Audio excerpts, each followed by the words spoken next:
지난 2017년 말 이대 목동병원 신생아 중환자실에서 80여 분 만에 영유아 4명이 잇따라 숨졌던 사건 기억하십니까? 국립과학수사연구원이 진행한 정밀조사 결과 신생아 4명의 사망 원인은 시트로박터 푸른디균 감염 때문으로 최종 조사가 됐었죠. 자, 원인은 밝혀졌지만 쟁점은 여기에서 시작이 됩니다. 도대체 이 균이 갓 태어난 이 아이들에게 어떻게 전파됐던 것일까요? 원인균은 시트로박터 푸른균인데 푸른디균. 푸른균인데 말이죠. 이 원액 자체는 이상이 없었다고 하는 점. 네네. 그렇다고 본다면 그것을 전달하는 의료 도구가 문제가 있었느냐? 조사를 해봤더니 이것이 아니다. 그렇다고 본다면 결국은 병원 내에서 감염이 된 것이다. 그것이 간호사나 의료진의 손에 의한 감염일 수도 있고요. 지난해 3월 경찰은 의료진이 주사제를 개봉해서 수액 세트에 연결하는 준비 과정에서 균 오염이 일어난 것으로 최종 결론지었습니다.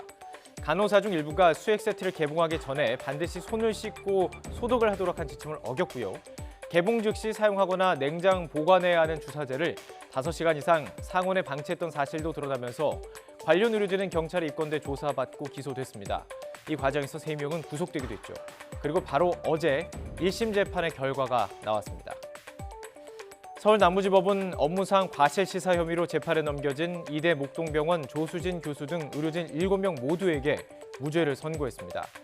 1심 재판부는 일부 의료진들이 감염 관리를 소홀히 한 사실은 인정되지만 관리 부실 때문에 주사제가 폐혈증을 유발하는 균에 오염됐다고 보기는 어렵다고 봤습니다. 그러면서 주사제가 오염된 이유가 완벽하게 입증되지 않는 이상 신생아들이 폐혈증에 걸려 숨진 원인이 의료진 과실 때문이라는 인과관계도 성립하지 않는다고 판단을 했습니다.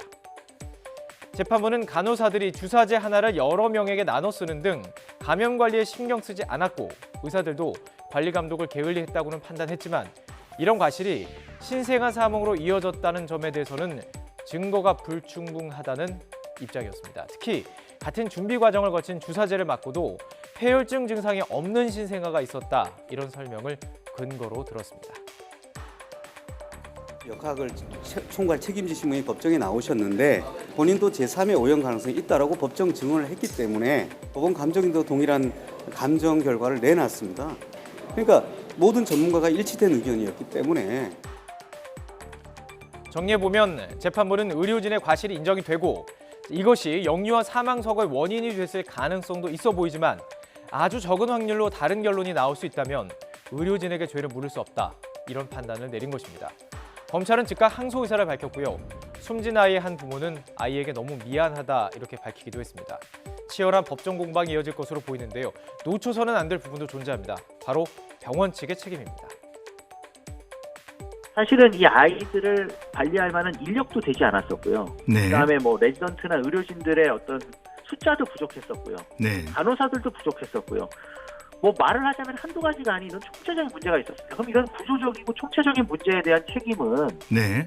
당연히 병원의 경영진이나 아니면 책임 있는 사람이 져야지 맞는데 네. 그 당시에도 이 중간 관리자 정도 되시는 아니면은 이 부서에 책임이 있는 분하고 일선 의료진들을 실제로 기소하고 이분들에게 책임을 전가한 것은 문제를 사실 좀 회피하려고 생각했다고 보고요. 네. 결과적으로 지금 지리한 법률적 다툼 이후에 문제가 희석됐습니다.